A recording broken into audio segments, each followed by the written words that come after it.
Berlín, 1936.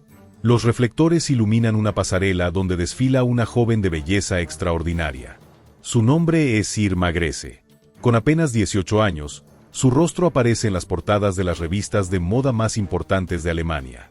El público la adora, los diseñadores se pelean por vestirla, y su futuro parece brillante como las luces que la bañan mientras camina con la elegancia que la ha hecho famosa. 7 años después, esa misma mujer se encuentra en un lugar muy diferente. Ya no lleva sedas ni joyas, sino un uniforme de las SS con una pistola en la cadera.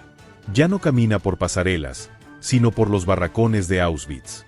Y ya no la rodean admiradores, sino prisioneros aterrorizados que la han apodado el ángel rubio de la muerte. ¿Cómo es posible que alguien pase de ser una celebridad admirada a convertirse en una de las figuras más crueles de uno de los capítulos más oscuros de la historia? Esta es la impactante historia de Irma Grese, la supermodelo que se transformó en verdugo. Antes de adentrarnos en esta historia, debo aclarar que lo que vamos a narrar no es sencillo de escuchar. Hablaremos de crueldad, de un sistema diseñado para deshumanizar tanto a víctimas como a perpetradores, y de cómo una persona aparentemente normal puede transformarse bajo las circunstancias adecuadas. Es una historia que nos obliga a mirar la oscuridad que puede habitar en el corazón humano y las consecuencias terribles de las ideologías extremas. Irma Ilse Ida Grese nació el 7 de octubre de 1923 en Gurechen, un pequeño pueblo al norte de Berlín. Su infancia no presagiaba nada extraordinario. Era la tercera de 5 hermanos en una familia de granjeros luteranos. Su padre, Alfred Grese, era un trabajador agrícola, y su madre, Berta, se ocupaba del hogar. La tranquilidad de esta familia se vio alterada cuando Irma tenía apenas 13 años. Su madre, después de descubrir que su esposo le era infiel, se suicidó ingiriendo veneno. Este trauma marcaría profundamente a la joven Irma, quien ya mostraba un carácter complejo, una mezcla de inteligencia vivaz y una inquietante falta de empatía que notaban algunos de sus profesores. La adolescencia de Irma coincidió con el auge del nazismo en Alemania. El país estaba en plena transformación bajo el régimen de Hitler, que había llegado al poder en 1933. Para una niña que crecía en esa época, la propaganda era omnipresente, en la escuela, en la radio, en los carteles de las calles. Como muchos jóvenes de su generación, Irma fue incorporada a la Liga de Muchachas Alemanas, la rama femenina de las juventudes hitlerianas. Aquí es donde la historia de Irma comienza a tomar un giro que la diferencia de millones de sus contemporáneos. Mientras que para muchos niños alemanes estas organizaciones eran simplemente parte de la vida cotidiana, algo similar a los Boy Scouts pero con ideología nazi, Irma encontró en ellas un propósito y una identidad. Una antigua compañera de Irma en la liga recordaría años después. Ella siempre estaba en primera fila cuando se trataba de actividades físicas o marchas. Tenía una devoción por nuestros líderes que iba más allá de lo normal. Donde muchos de nosotros veíamos simplemente tareas a cumplir, ella veía una misión. A los 15 años, Irma abandonó la escuela. Según algunos relatos, fue expulsada por su conducta problemática, mientras que otros sugieren que simplemente perdió interés en los estudios. Lo que sí sabemos es que intentó formarse como enfermera, pero no completó el programa. Trabajó brevemente en una tienda, y luego en una granja lechera, pero ninguna de estas ocupaciones parecía satisfacerla. Fue en esta época cuando Irma llamó la atención de un fotógrafo que trabajaba para una revista de moda berlinesa. La Alemania nazi tenía una próspera industria de la moda, aunque estrictamente controlada para promover los ideales estéticos arios. Irma, con su cabello rubio, ojos azules y figura esbelta, encarnaba perfectamente el ideal de belleza aria que el régimen promocionaba. Su entrada en el mundo del modelaje fue meteórica. En menos de un año, pasó de ser una chica de provincia sin experiencia a aparecer en publicaciones como Die Mode, una importante revista de moda alemana de la época. Diseñadores afiliados al régimen como Magda Goebbels, esposa del ministro de propaganda, la elegían para mostrar sus colecciones. El contraste entre la vida privada de Irma y su imagen pública comenzaba a ser notable. Mientras posaba con elegancia para las cámaras, su fascinación por la ideología nazi se intensificaba. Asistía con fervor a los mítines del partido y se empapaba de la retórica antisemita que dominaba el discurso oficial. Un punto de inflexión llegó cuando, a los 18 años, Irma fue invitada a un evento de moda al que asistieron altos funcionarios del régimen nazi, incluido Heinrich Himmler, Reichsführer de las SS y uno de los principales arquitectos del Holocausto. Según testigos, Himmler quedó impresionado no solo por la belleza de Irma, sino por su evidente devoción a la causa nazi. Poco después de este encuentro, en 1942, Irma tomó una decisión que alteraría para siempre el curso de su vida. Solicitó unirse al cuerpo de guardias femeninos de las SS, conocido como SS Aufseherinnen. Este grupo de mujeres fue creado para supervisar los campos de concentración y exterminio, permitiendo que más hombres de las SS pudieran ser enviados al frente de batalla. El reclutamiento para estas posiciones no era particularmente selectivo. El régimen necesitaba personal y ofrecía un salario superior al que muchas mujeres podían ganar en fábricas u otros empleos. Para Irma, sin embargo, no era una cuestión de dinero. Varios testimonios sugieren que veía este papel como una forma de servir directamente a la causa en la que había llegado a creer fervientemente. La transición de Irma fue abrupta pero decidida. Un día estaba posando para fotografías en elegantes vestidos. Al siguiente, se cortó su famosa melena rubia para adaptarse al estricto código de apariencia de las SS Aufseherinnen y comenzó su entrenamiento en el campo de concentración de Ravensbrück. Ravensbrück, situado a unos 90 kilómetros al norte de Berlín, fue el mayor campo de concentración para mujeres del Reich alemán.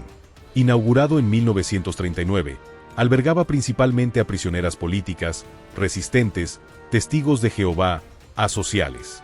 Un término amplio que incluía desde prostitutas hasta mujeres simplemente consideradas desviadas de las normas sociales nazis, y, cada vez más a medida que avanzaba la guerra, judías y gitanas. El entrenamiento de las guardias como Irma duraba entre 4 y 6 semanas.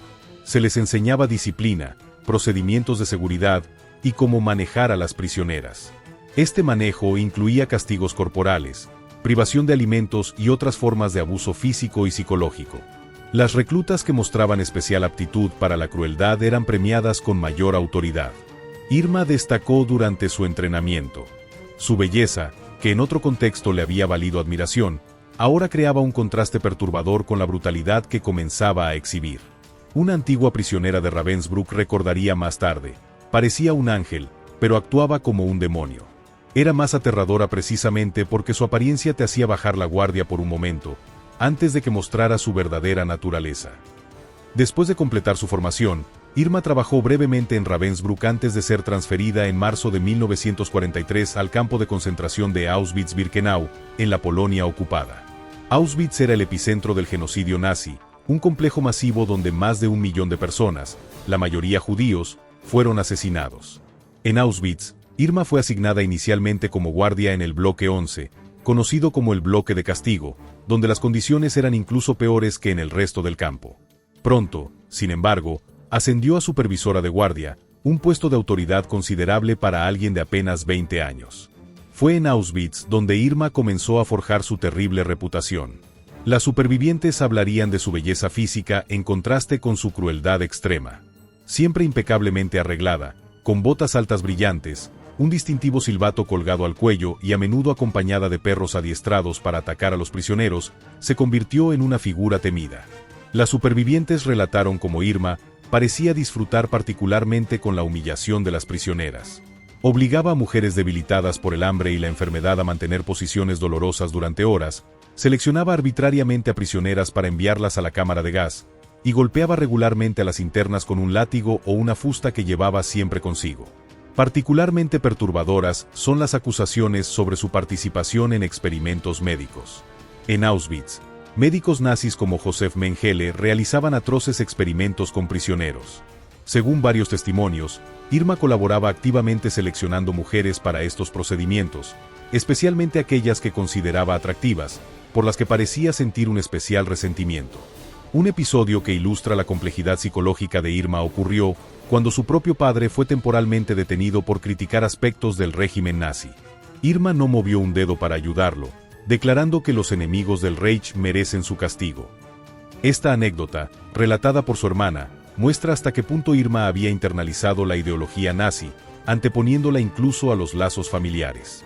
Mientras Irma se convertía en una de las guardias más temidas de Auschwitz, su pasado como modelo no había sido completamente olvidado. Ocasionalmente, era reconocida por nuevas prisioneras que habían visto su rostro en revistas de moda. El contraste entre la imagen glamorosa que recordaban y la figura brutal que tenían ante ellas intensificaba el horror de la situación.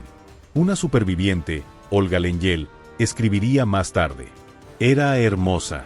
Sus cuerpos estaban hambrientos, enfermos, cubiertos de llagas, y ella desfilaba ante nosotras como si estuviera en una pasarela, con su uniforme impecable y su rostro perfecto.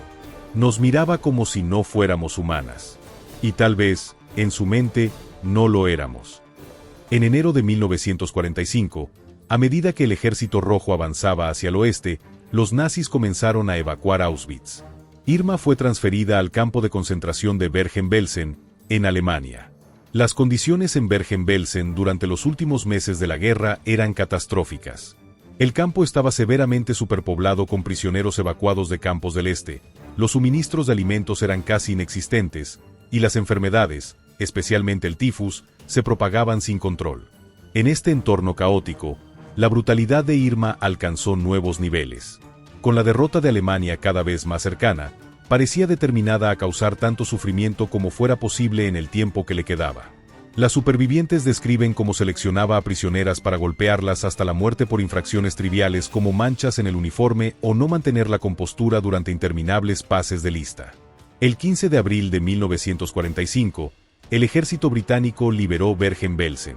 Los soldados quedaron horrorizados por lo que encontraron: miles de cadáveres sin enterrar, prisioneros tan demacrados que apenas parecían humanos, y condiciones sanitarias indescriptibles. Las imágenes y filmaciones tomadas en Bergen-Belsen se convertirían en algunas de las pruebas más gráficas y conocidas del Holocausto. Irma intentó mezclarse con las exprisioneras para escapar, pero fue rápidamente identificada por varias supervivientes. Un soldado británico que participó en su captura recordaría más tarde su sorpresa al ver que esta joven atractiva y aparentemente normal era señalada por múltiples testigos como una de las peores torturadoras del campo. Así terminó la primera fase de la vida de Irma Grese. En apenas 7 años, había pasado de ser una prometedora modelo que encarnaba el ideal de belleza aria a convertirse en una criminal de guerra capturada, acusada de atrocidades que horrorizarían al mundo. Pero su historia, y las preguntas que plantea sobre cómo los seres humanos pueden transformarse bajo la influencia de ideologías extremas, apenas comenzaba a desentrañarse. En los meses siguientes, mientras esperaba juicio, Irma sería interrogada extensamente por los aliados. Sus respuestas, a veces evasivas, a veces sorprendentemente francas, nos ofrecen algunas pistas sobre la mentalidad de una mujer que, en otra circunstancia, podría haber llevado una vida completamente diferente. Celda de detención militar, verano de 1945. Irma Grese, la que fuera temida guardia de campos de concentración, está sentada frente a un equipo de interrogadores aliados. Ya no lleva su inmaculado uniforme de las SS ni sus distintivas botas altas. Viste ropa prestada, sencilla, pero su postura sigue siendo erguida, casi desafiante. Los interrogadores notan algo desconcertante. Esta joven de apenas 22 años, acusada de atrocidades inimaginables, no muestra signos de remordimiento. ¿Por qué lo hiciste?, pregunta un interrogador. La respuesta de Irma es tan sencilla como perturbadora: solo seguía órdenes. Era mi deber. Esta aparente incapacidad para reconocer la magnitud moral de sus acciones dejaría perplejos a psicólogos, jueces y al mundo entero durante el histórico juicio que se avecinaba, el primer juicio de Bergen-Belsen. Mientras Irma esperaba su destino en detención militar, las potencias aliadas estaban trabajando para establecer un marco legal que permitirá juzgar los crímenes cometidos durante el régimen nazi. El 8 de agosto de 1945, representantes de Estados Unidos, Francia, Reino Unido y la Unión Soviética firmaron el Acuerdo de Londres, que establecía el Tribunal Militar Internacional y sentaba las bases para los juicios de Nuremberg, donde serían procesados los principales líderes nazis. Sin embargo, el caso de Irma Grese y otros guardias y oficiales de los campos de concentración sería manejado por tribunales militares británicos, como parte de un esfuerzo más amplio para procesar a los criminales de guerra nazis de rango medio y bajo. El 17 de septiembre de 1945, en la ciudad de Lüneburg, comenzó el juicio de Josef Kramer, comandante de Bergen-Belsen, y 44 acusados más, entre ellos Irma Grese. Era el primer juicio importante por crímenes cometidos en los campos de concentración, y atrajo una enorme atención mediática internacional. La sala del tribunal, improvisada en el edificio Lüneburg Ritter Academie, estaba abarrotada de periodistas, observadores militares y un público horrorizado y fascinado por igual. Para muchos de los presentes, era la primera vez que escuchaban testimonios directos sobre lo que realmente había ocurrido dentro de los campos. Cuando Irma entró en la sala del tribunal el primer día, causó una impresión inmediata. A pesar de su situación, había conseguido arreglarse lo mejor posible: cabello cuidadosamente peinado, postura elegante, mirada directa. Los periodistas inmediatamente notaron el contraste entre su apariencia juvenil y atractiva y los horribles crímenes de los que se la acusaba. Un reportero de London Times escribiría: «Es difícil conciliar la apariencia de esta joven, que podría pasar por una atractiva dependienta o secretaria en cualquier ciudad europea, con los actos de salvajismo sistematizado que diversos testigos le atribuyen». Irma, junto con los demás acusados, enfrentaba cargos bajo la Ley de Crímenes de Guerra británica, que permitía procesar violaciones de las leyes y costumbres de guerra. Específicamente, se le acusaba de malos tratos que causaron la muerte de un número indeterminado de mujeres y hombres, seleccionar a prisioneros para las cámaras de gas, y participar en la muerte de un número indeterminado de mujeres por palizas brutales y disparos. La estrategia de defensa de Irma fue consistente desde el principio: admitir algunos hechos menores, como haber golpeado a prisioneras, pero negar las acusaciones más graves. Se presentaba a sí misma como una simple funcionaria del sistema, que cumplía con su deber y seguía órdenes. Su abogado, Major L.S.W. Cranfield, intentó enfatizar su juventud y argumentar que había sido adoctrinada por el sistema nazi desde niña, lo que afectó su capacidad de juicio moral. También cuestionó la fiabilidad de los testigos, sugiriendo que muchos podrían estar motivados por el deseo de venganza más que por la búsqueda de justicia. Sin embargo, estos argumentos resultarían insostenibles frente a la montaña de testimonios que comenzaron a presentarse contra ella. Una tras otra, supervivientes de Auschwitz y Bergen-Belsen subieron al estrado para describir la crueldad de Irma Grese. Una de las más elocuentes fue Olga Lengyel, médica húngara que había sobrevivido a Auschwitz. Lengyel describió cómo Irma seleccionaba personalmente a mujeres para enviarlas a las cámaras de gas, mostrando especial saña contra las que eran atractivas o tenían educación. «Parecía sentir placer en el sufrimiento», testificó Lengyel. «Sonreía mientras golpeaba a las prisioneras hasta dejarlas inconscientes. La vi patear a mujeres embarazadas en el vientre, riéndose mientras caían al suelo». Otro testimonio devastador vino de Ilona Stein, una superviviente que había estado bajo la supervisión directa de Irma en Auschwitz. Stein describió en detalle cómo Irma gozaba de una aterradora libertad para castigar a las prisioneras a su antojo. Ellen Cooper llevaba guantes pesados y golpeaba a las mujeres en la cara. Seleccionaba a las más débiles y las obligaba a arrodillarse durante horas sosteniendo piedras pesadas sobre sus cabezas. Si caían, las pateaba hasta que no se levantaban más. Ellen Cooper, otra superviviente, añadió un detalle perturbador sobre las botas especiales que Irma mandó hacer. Tenían refuerzos metálicos en las puntas. Las usaba para patear a las prisioneras en el abdomen y los senos. Muchas mujeres murieron por hemorragias internas causadas por estas palizas. Varios testigos mencionaron el látigo o fusta que Irma llevaba constantemente. Irma admitió durante el interrogatorio que portaba un látigo, pero insistió en que era únicamente para controlar a los perros que la acompañaban durante las inspecciones del campo. Sin embargo, múltiples testigos la contradijeron, describiendo cómo usaba regularmente este látigo contra las prisioneras, a menudo apuntando a sus rostros y ojos. Particularmente inquietantes fueron los testimonios sobre la aparente satisfacción sexual que Irma parecía derivar de la crueldad. Varios testigos afirmaron que parecía especialmente animada y excitada después de sesiones de tortura o al regresar de presenciar ejecuciones. Una superviviente, Hanka Goldstein, testificó: «Después de las elecciones para la cámara de gas, volví a los barracones con las mejillas sonrojadas y los ojos brillantes, como alguien que acabara de tener una experiencia excitante. Nos miraba y sonreía, y todas sabíamos que acababa de enviar a docenas o cientos de mujeres a la muerte». A medida que el juicio avanzaba, surgieron detalles sobre algunos de los métodos particulares de tortura que Irma había desarrollado. Elena Cooper describió cómo Irma obligaba a prisioneras debilitadas a sostener piedras pesadas sobre sus cabezas durante horas. Si bajaban los brazos, les disparaba, testificó Cooper. «Vi personalmente cómo mató a más de 30 mujeres de esta manera». Otra práctica que varios testigos mencionaron fue la caza de mariposas. Según estos testimonios, Irma a veces obligaba a prisioneras a correr alrededor del campo. Cuando caían de agotamiento, las golpeaba o les disparaba. El término caza de mariposas surgió porque, según una testigo, nos perseguía como si fuéramos insectos. Irma también fue acusada de participar activamente en las elecciones para las cámaras de gas.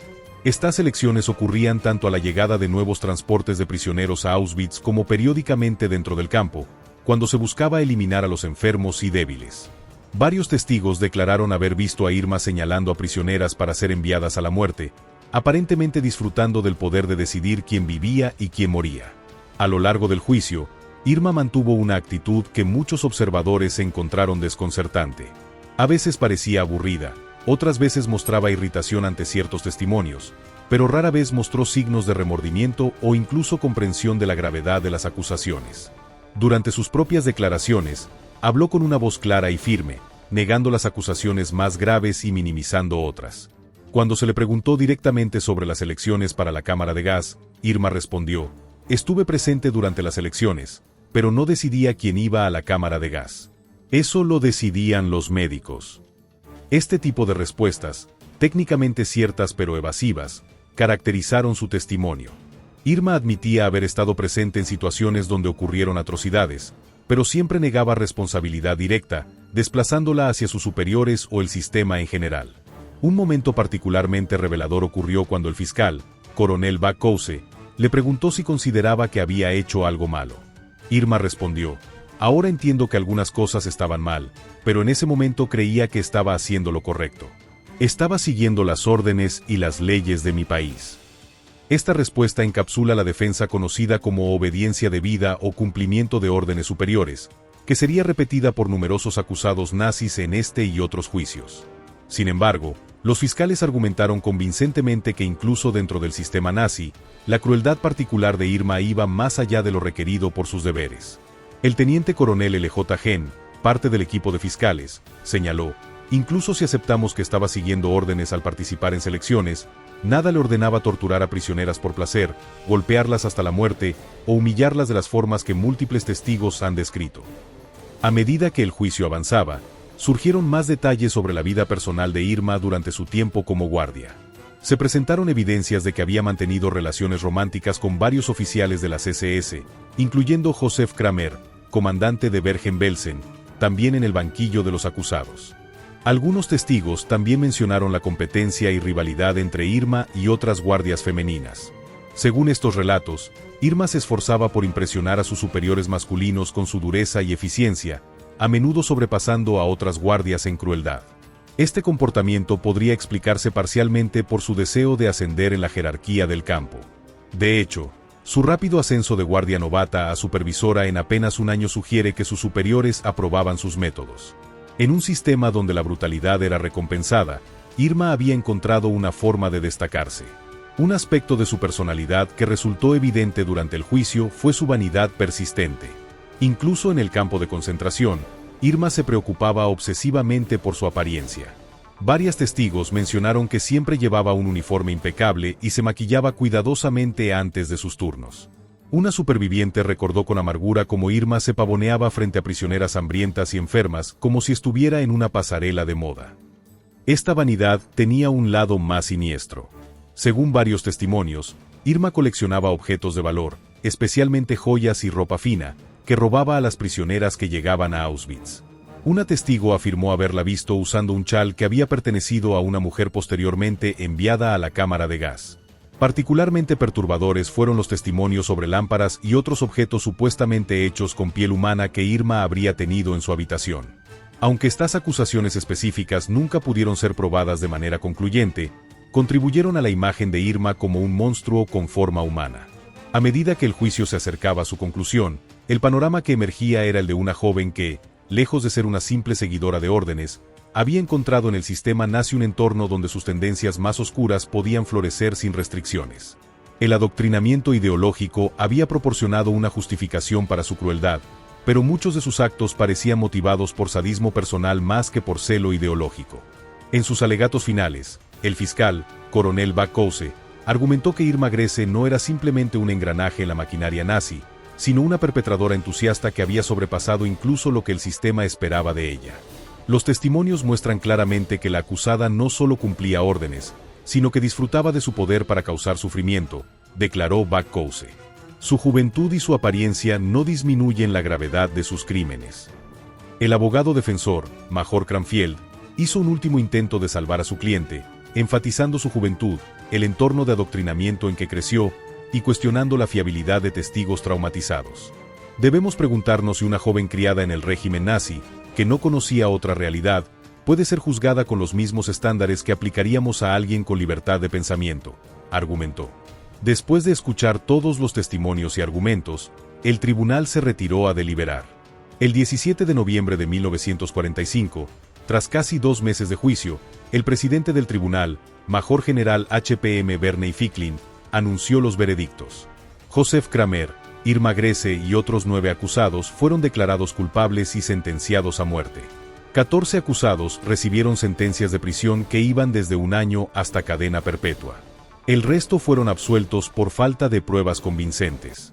Cuando se anunció su sentencia, Irma permaneció impasible, manteniendo la misma expresión imperturbable que había mostrado durante gran parte del juicio. Según testigos presentes, se limitó a asentir levemente, como si hubiera esperado este resultado todo el tiempo. Las reacciones al veredicto fueron variadas. Para muchos supervivientes y familias de víctimas, representaba una medida de justicia, aunque claramente insuficiente frente a la magnitud de los crímenes cometidos. Para otros, incluyendo algunos de los juristas involucrados, el caso planteaba preguntas inquietantes sobre responsabilidad individual en sistemas totalitarios, la naturaleza del mal, y cómo personas aparentemente normales pueden transformarse en perpetradores de atrocidades. Los medios internacionales cubrieron ampliamente el veredicto. El New York Times tituló, "La bestia de Belsen y 10 ayudantes condenados a muerte", refiriéndose a Kramer, pero muchos otros periódicos se centraron en Irma, cuya juventud, género y anterior carrera como modelo la convertían en una figura particularmente intrigante para el público. Después del veredicto, Irma fue trasladada a la prisión de Amelín para esperar su ejecución. Durante este periodo, fue visitada por un capellán militar británico, el reverendo Captain T.J. Williams, quien intentó ofrecerle consuelo espiritual. Williams escribiría más tarde sobre estos encuentros, describiendo a una joven que parecía incapaz de comprender plenamente la magnitud moral de sus acciones. Hablaba de los campos como si describiera un trabajo difícil pero necesario, escribió Williams. Cuando intenté hacerle entender el sufrimiento que había causado, me miró con genuina confusión, como si le hablara en un idioma que no podía comprender. En una de sus últimas entrevistas antes de su ejecución, concedida a una periodista británica, Irma fue preguntada si se arrepentía de algo. Su respuesta fue ambigua: "Me arrepiento de haber estado allí. Si no hubiera estado allí, no estaría aquí ahora". Esta declaración refleja más preocupación por su propio destino que verdadero remordimiento por sus víctimas. El 13 de diciembre de 1945, Irma Grese fue ejecutada en la horca junto con Joseph Kramer y otros 8 condenados. Tenía 22 años, convirtiéndose en la criminal de guerra más joven ejecutada bajo la ley británica. Según testigos presentes, marchó hacia la horca con la misma compostura que había mostrado durante el juicio, sin mostrar miedo ni arrepentimiento visible. Albert Pierrepoint, el verdugo británico que ejecutó a Irma y los demás condenados, escribiría más tarde en sus memorias: "Era la mujer más hermosa que jamás haya ejecutado, y se comportó con gran valor. Marchando hacia la horca, podría haber estado desfilando por una pasarela de moda de Berlín. Pero nunca olvidaré que bajo esa belleza exterior se ocultaba el corazón de una cruel asesina". Con la muerte de Irma Grese, terminaba la vida física de una de las perpetradoras más notorias del Holocausto. Sin embargo, su historia y las preguntas que plantea sobre la naturaleza humana, el poder corruptor de las ideologías extremas y la compleja psicología del mal perdurarían mucho más allá de su breve existencia. Una celda en la prisión de Amelín, la noche del 12 de diciembre de 1945. Irma Grese escribe una última carta a su familia. Sus palabras son sorprendentemente mundanas, como si no comprendiera que en pocas horas dejaría de existir. "No se preocupen por mí", escribe. "Estoy en paz conmigo misma y con lo que hice". Esta aparente serenidad frente a la muerte por crímenes que horrorizaron al mundo plantea preguntas inquietantes. ¿Cómo pudo una joven con un futuro prometedor en el mundo del modelaje transformarse en una torturadora implacable? ¿Fue Irma Grese un monstruo nacido o creado por circunstancias extraordinarias? ¿Y qué nos dice su historia sobre la naturaleza humana y nuestra vulnerabilidad ante ideologías extremas? En esta última parte, exploraremos el legado de Irma Grese, las diferentes interpretaciones de su comportamiento y las lecciones que su perturbadora transformación ofrece para nuestra comprensión de la maldad humana. Tras su ejecución, el cuerpo de Irma Grese fue enterrado en un lugar no marcado dentro de los terrenos de la prisión de Amelín, junto con los otros ejecutados del juicio de Bergen-Belsen. Esta práctica, común para criminales de guerra nazis, buscaba evitar que sus tumbas se convirtieran en lugares de peregrinación para simpatizantes nazis. Con el tiempo, la figura de Irma Grese adquiriría un estatus casi mitológico en la literatura sobre el Holocausto. Para muchos, se convirtió en el arquetipo de la crueldad femenina nazi, un símbolo de cómo la ideología totalitaria puede corromper incluso a aquellos que tradicionalmente no se asocian con la violencia extrema. Su historia ha sido objeto de numerosos libros, documentales e incluso obras de ficción, a menudo con enfoques muy diferentes sobre su psicología y motivaciones. Algunos la han retratado como una sádica patológica que encontró en el sistema nazi una oportunidad para expresar tendencias violentas preexistentes.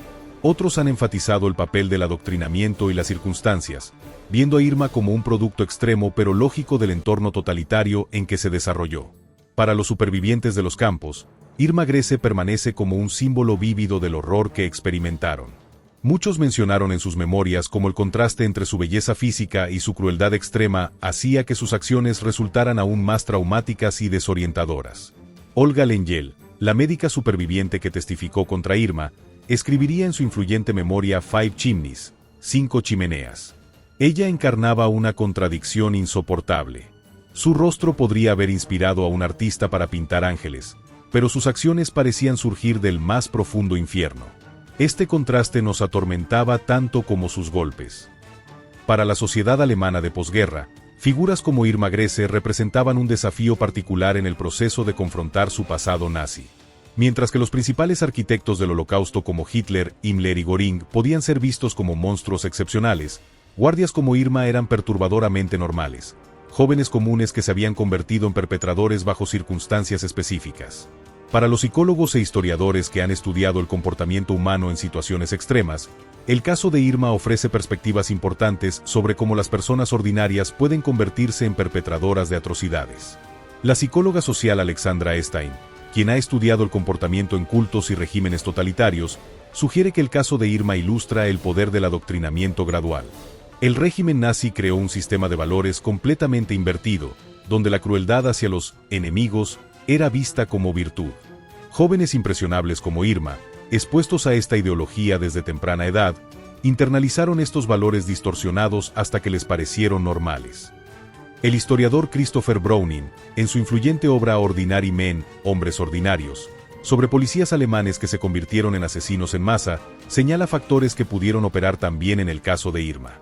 Presión de grupo, deseo de avanzar profesionalmente, deshumanización progresiva de las víctimas, y la compartimentación psicológica que permite a las personas separar sus actos atroces de su autoimagen moral. El renombrado psiquiatra Robert H. Lifton, que estudió a médicos nazis, propuso el concepto de desdoblamiento, donde los perpetradores desarrollan esencialmente dos yos. Uno que puede cometer actos inhumanos en un contexto específico, y otro que mantiene aspectos de normalidad e incluso decencia en otros ámbitos. Este mecanismo podría explicar la aparente disociación de Irma entre sus actos y su capacidad para reconocer su significado moral. Sin embargo, aunque estos factores psicosociales pueden ayudar a entender cómo personas ordinarias se convierten en perpetradoras, el caso de Irma Grese presenta características que sugieren algo más que simple conformidad con un sistema maligno. A diferencia de muchos perpetradores que simplemente seguían órdenes, los testimonios sobre Irma describen consistentemente un entusiasmo y creatividad en la crueldad que iba más allá de lo requerido.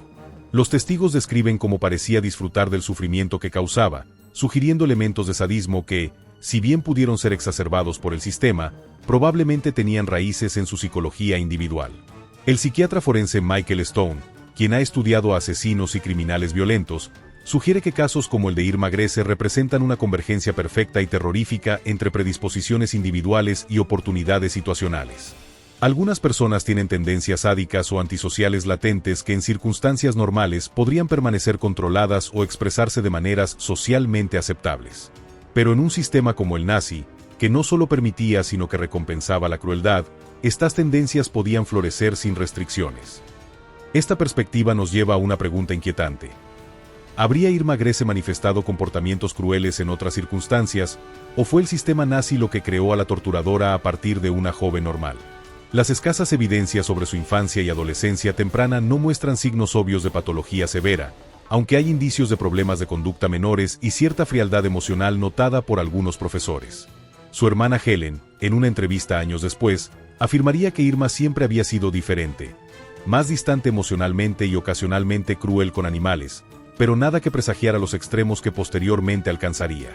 El trauma de perder a su madre por suicidio cuando tenía 13 años podría haber influido en su desarrollo psicológico. Algunos psicólogos han sugerido que esta pérdida traumática, combinada con la subsiguiente relación tensa con su padre, pudo crear vulnerabilidades que la hicieron particularmente receptiva al tipo de pertenencia y propósito que ofrecían organizaciones como la Liga de Muchachas Alemanas y posteriormente las SS.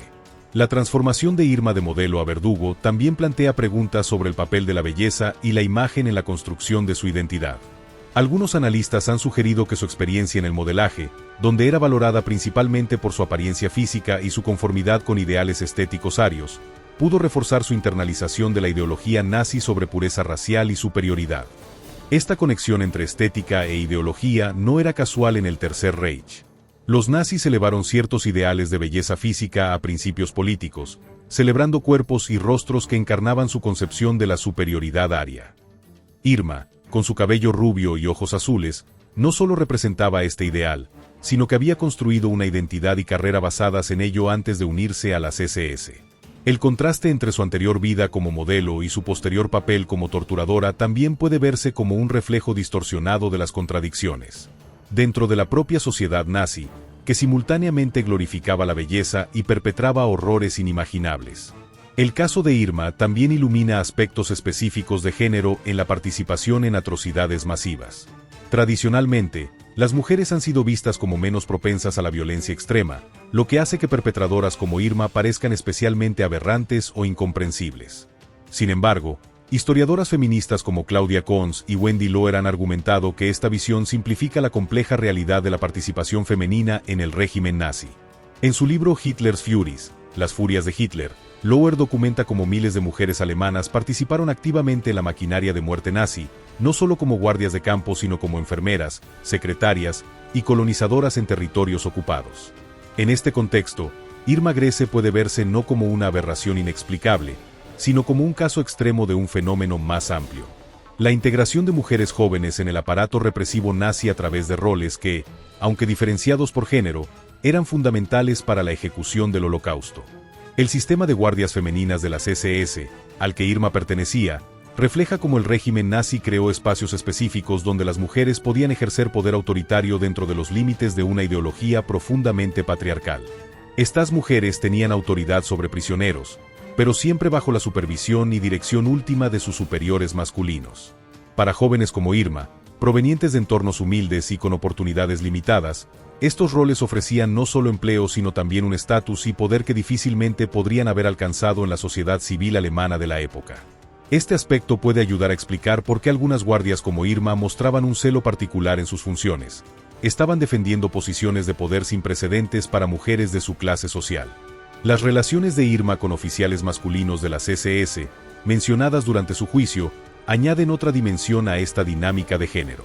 Varios testigos sugirieron que su extrema crueldad podía estar motivada en parte por el deseo de impresionar a sus superiores masculinos, con quienes mantenía relaciones personales y profesionales complejas. La rivalidad entre guardias femeninas también creaba un sistema donde la crueldad se convertía en moneda para avanzar profesionalmente. En este entorno perverso, guardias como Irma competían para demostrar su dureza y eficiencia, cualidades valoradas por la jerarquía de las SS. Más allá de las interpretaciones psicológicas e históricas, el caso de Irma Grese plantea preguntas filosóficas profundas sobre la naturaleza del mal y la responsabilidad moral. La filósofa Hannah Arendt, cubriendo el juicio de Adolf Eichmann en 1961, acuñó la famosa frase «la banalidad del mal» para describir como perpetradores del Holocausto como Eichmann no eran monstruos, obviamente sádicos, sino burócratas ordinarios que participaban en atrocidades sin reflexionar profundamente sobre las implicaciones morales de sus acciones. El caso de Irma presenta un desafío interesante a esta concepción. Por un lado, era ciertamente una persona ordinaria en muchos aspectos. Una joven de origen rural con educación limitada, que siguió un camino marcado por su sociedad.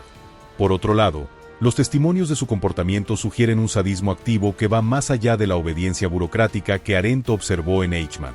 Este contraste resalta la complejidad del mal en contextos totalitarios.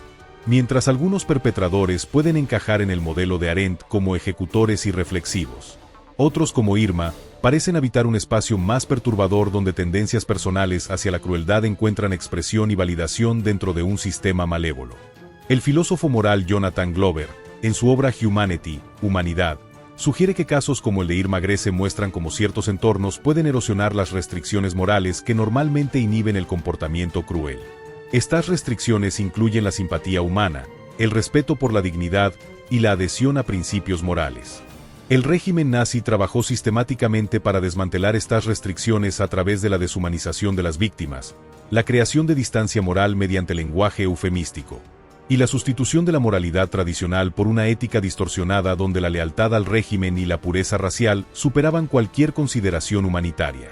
Para jóvenes como Irma, criados bajo esta influencia, el marco moral normal para evaluar acciones había sido fundamentalmente alterado. Lo que para observadores externos aparece como crueldad incomprensible podía, dentro de la lógica perversa del sistema nazi, parecer necesario o incluso virtuoso. Esta distorsión de valores explica parcialmente la aparente falta de remordimiento de Irma incluso frente a su ejecución. Si genuinamente creía que sus acciones habían sido justificadas por la ideología que había abrazado, su serenidad final adquiere una dimensión más inquietante que el simple desafío. El caso de Irma también nos invita a reflexionar sobre la naturaleza de la responsabilidad en contextos de extrema presión social e ideológica.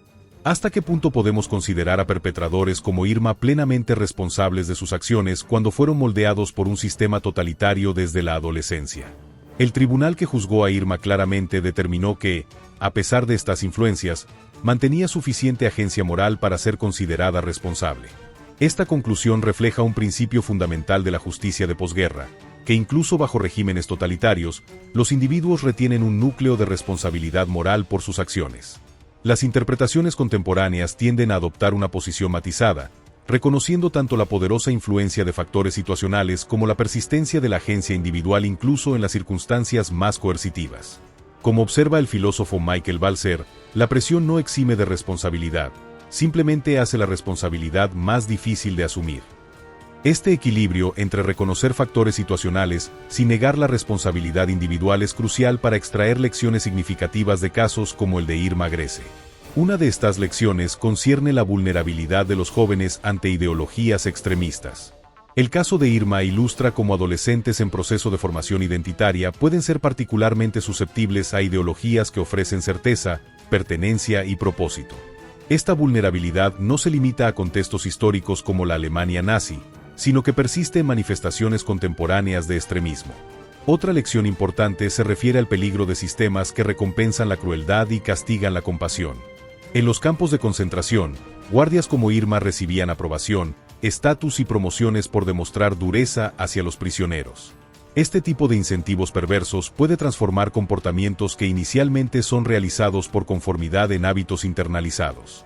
El contraste entre la apariencia físicamente atractiva de Irma y su extrema crueldad también ofrece una advertencia contra la tendencia humana a confiar en impresiones superficiales. Esta disonancia cognitiva, la dificultad para reconciliar su belleza con sus acciones, fue mencionada repetidamente por testigos y observadores, recordándonos que la maldad no siempre es reconocible a primera vista. Quizás la lección más perturbadora del caso de Irma Grese es lo que revela sobre la maleabilidad de la naturaleza humana. Su transformación de modelo a torturadora en apenas unos años sugiere que la distancia entre la normalidad y la atrocidad puede ser más corta de lo que nos gustaría creer. Esta realización nos obliga a considerar nuestra propia vulnerabilidad ante influencias corruptoras similares. Como observa el psicólogo Philip Zimbardo, famoso por el experimento de la prisión de Stanford que demostró cómo personas ordinarias pueden adoptar rápidamente roles abusivos, la línea entre el bien y el mal pasa por el corazón de cada ser humano. Reconocer esta vulnerabilidad no implica aceptar una visión determinista donde las circunstancias dictan inevitablemente el comportamiento. Incluso en los campos de concentración, algunos guardias mostraban pequeños actos de compasión o intentaban mitigar el sufrimiento de los prisioneros cuando podían hacerlo sin ser detectados. Estas excepciones demuestran que la agencia moral persiste incluso en los entornos más coercitivos. 75 años después de su ejecución, la figura de Irma Grese continúa fascinando y perturbando. Se ha convertido en un símbolo cultural ambiguo, representada en obras que van desde estudios históricos serios hasta explotaciones sensacionalistas que bordean la pornografía del Holocausto. Esta fascinación persistente refleja nuestra lucha continua para comprender cómo seres humanos aparentemente normales pueden cometer actos de extrema crueldad. El caso de Irma, con sus contradicciones y complejidades, resiste explicaciones simples pero ofrece perspectivas valiosas sobre la interacción entre factores individuales y sistémicos en la génesis del comportamiento inhumano. Para los supervivientes del Holocausto y sus descendientes, el enfoque no debe estar en romantizar o mitificar a perpetradores como Irma, sino en honrar la memoria de sus víctimas y extraer lecciones que puedan prevenir atrocidades similares en el futuro. Olga Lengyel, la superviviente que testificó contra Irma, escribiría: "No cuento esta historia para que odiéis a los monstruos que la crearon, sino para que estéis alertas ante los pequeños eventos cotidianos que pueden crear monstruos entre nosotros". Esta advertencia resuena poderosamente en nuestro mundo contemporáneo, donde la polarización, el extremismo y la deshumanización del otro continúan manifestándose en diferentes contextos.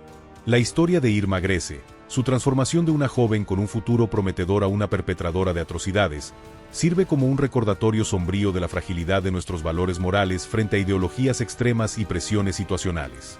Al mismo tiempo, el hecho de que la mayoría de las personas expuestas a las mismas influencias que Irma no se convirtieran en perpetradores tan extremos nos recuerda que el camino hacia la atrocidad involucra elecciones individuales, no solo circunstancias. En última instancia, la historia de la supermodelo convertida en guardia de campo de concentración no es simplemente un capítulo oscuro de la historia, sino una ventana a la compleja interacción entre belleza y brutalidad, entre circunstancias e individualidad, entre la normalidad superficial y la capacidad para el mal extremo que puede acechar bajo ella. Su historia nos recuerda que la línea que separa la humanidad de la inhumanidad es más frágil de lo que nos gustaría creer, y que proteger esta línea requiere vigilancia constante, tanto en nuestras sociedades como dentro de nosotros mismos.